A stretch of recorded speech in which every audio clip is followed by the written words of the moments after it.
আমি সৰুতে পঢ়িবলৈ পাইছিলোঁ গাত ৰ'দ নলগা আৰু বৰষুণ নপৰা এজন মানুহৰ কাহিনী।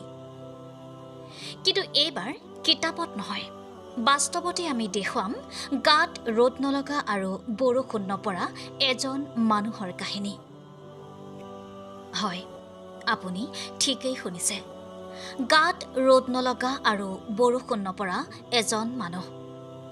আমি আপোনালোকক দেখুৱাম গাত ৰ'দ নলগা আৰু বৰষুণ নপৰা এজন ৰিয়েল হিৰোক। তেওঁ কোনো চিনেমাৰ হিৰো নহয়, নহয় ৰাজনৈতিক নেতা কিম্বা মন্ত্ৰী।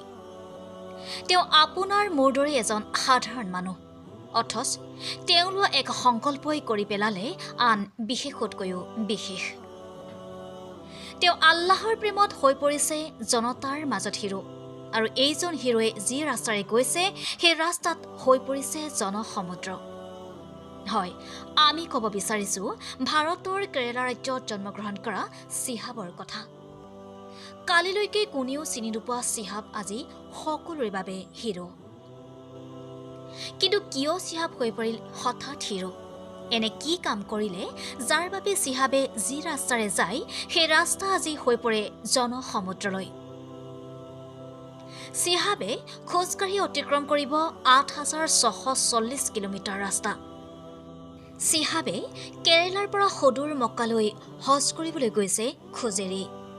হয়, শুনিবলৈ অবিশ্বাস্য হ'লেও এয়াই সত্য, আৰু এই যাত্ৰাকালত চিহাবে অতিক্ৰম কৰিব ৬খনকৈ দেশ।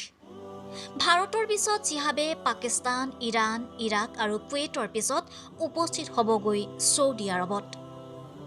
প্ৰবল ইচ্ছা শক্তিয়ে যে আপোনাক যিকোনো কাম কৰিবলৈ সহজ কৰি তোলে, তাৰে এক উদাহৰণ হ'ল চিহাব।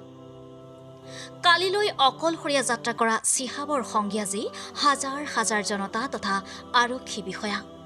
কাৰণ আল্লাহৰ ৰাস্তাত ওলোৱা লোকক ৰক্ষা কৰাৰ দায়িত্ব খোদ আল্লাহেই গ্ৰহণ কৰিছে।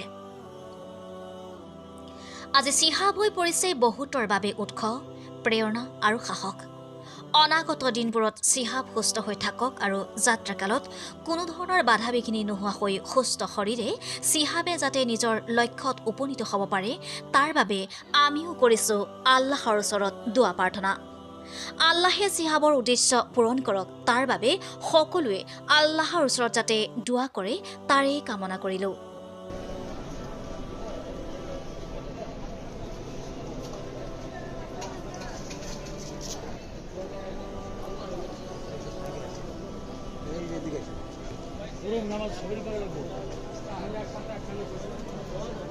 News x report, T live Assam.